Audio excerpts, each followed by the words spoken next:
Assalamualaikum warahmatullahi wabarakatuh. Di video kali ini, saya akan menjelaskan tentang Corruption Risk Assessment atau dalam bahasa Indonesianya, penilaian risiko korupsi.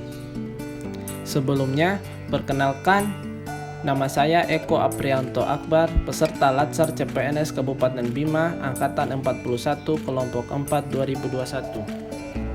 Profesi sebagai perekam medis di Rumah Sakit Umum Daerah Bima. Berikut adalah tabel identifikasi potensi perilaku dan tindak pidana korupsi dalam kegiatan selaku ASN berdasarkan profesi. Yang pertama, kegiatannya melayani masyarakat yang berobat atau memerlukan pertolongan dengan sopan dan ramah. Untuk potensi tindak pidana korupsinya tidak ada, tetapi ada perilaku korupsi yang dapat diambil dari kegiatan tersebut, yaitu diskriminatif dan tidak responsif. Untuk nilai dasar anti korupsinya sendiri, adil dan peduli. Untuk uraiannya, bersikap adil tanpa membeda-bedakan dalam memberikan pelayanan kepada masyarakat. Contohnya, lebih sopan dan ramah terhadap masyarakat yang memberikan hadiah atau imbalan kepada kita. Untuk uraian kedua, menunjukkan sikap kepedulian saya terhadap masyarakat dengan selalu santun, cepat, dan tanggap ketika masyarakat mau mengakses pelayanan di rumah sakit. Kegiatan yang kedua, datang dan pulang bekerja tidak sesuai aturan yang berlaku. Untuk potensi tindak pidana korupsinya tidak ada, tetapi ada potensi perilaku korupsi, yaitu indisiplinan kerja. Untuk nilai dasar anti korupsinya, disiplin dan tanggung jawab. Sedangkan untuk uraiannya sendiri, dalam melakukan pekerjaan saya akan mengikuti aturan waktu kerja yang telah ditetapkan dengan memperbaiki sikap dan kedisiplinan terkait pelaksanaan pelayanan di rumah sakit. Uraian yang selanjutnya, dalam pelaksanaan jam kerja pelayanan di rumah sakit, saya akan mengerjakan dengan penuh tanggung jawab sesuai dengan aturan waktu pelayanan kesehatan di rumah sakit, dengan memastikan tidak datang terlambat dan pulang sesuai waktu yang telah ditetapkan. Kegiatan yang ketiga, menggunakan fasilitas rumah sakit untuk kepentingan pribadi. Untuk potensi tindak pidana korupsinya, merugikan keuangan negara. Untuk potensi perilaku korupsinya, menyalahgunakan wewenang. Sedangkan untuk nilai dasar anti korupsinya, tanggung jawab dan jujur. Untuk uraiannya sendiri, dalam penggunaan fasilitas pemerintah di rumah sakit, saya akan memelihara dan menggunakan dengan penuh tanggung jawab sesuai dengan kepentingan pelayanan kesehatan di rumah sakit, dengan memastikan tidak menggunakan fasilitas milik rumah sakit untuk kepentingan pribadi maupun golongan.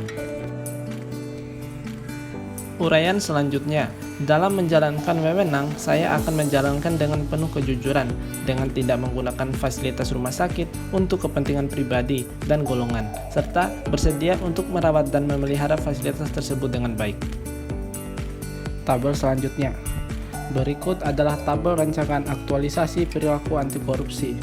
Yang pertama, kegiatannya melayani masyarakat yang berobat atau memerlukan pertolongan dengan sopan dan ramah. Untuk tahapan kegiatannya, ketika ada pasien yang datang mendaftar ke poliklinik atau mendaftar untuk rawat inap di rumah sakit, maka akan dilakukan pendaftaran sesuai nomor antrian yang didapatkan oleh pasien itu sendiri, memberikan informasi dengan sungguh-sungguh dan menggunakan bahasa yang sopan dan mudah dipahami.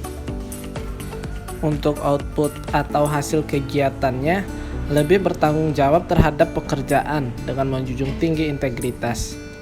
Dengan bersikap ramah, memilih empati, cepat dan tepat ketika memberikan pelayanan, akan memberikan kesan yang baik terhadap masyarakat.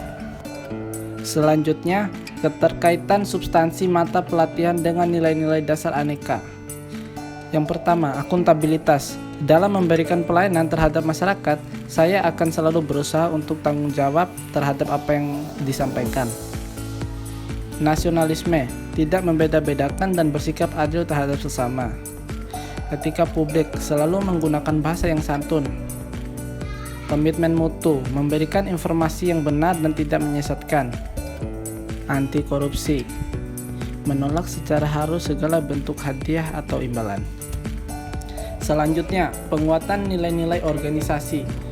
Menjadi contoh yang baik bagi rekan kerja dengan menerapkan nilai-nilai aneka di setiap kegiatan. Kegiatan yang kedua, datang dan pulang bekerja tidak sesuai aturan yang berlaku. Untuk tahapan kegiatannya, datang tepat waktu ke tempat bekerja dan mengisi buku absen.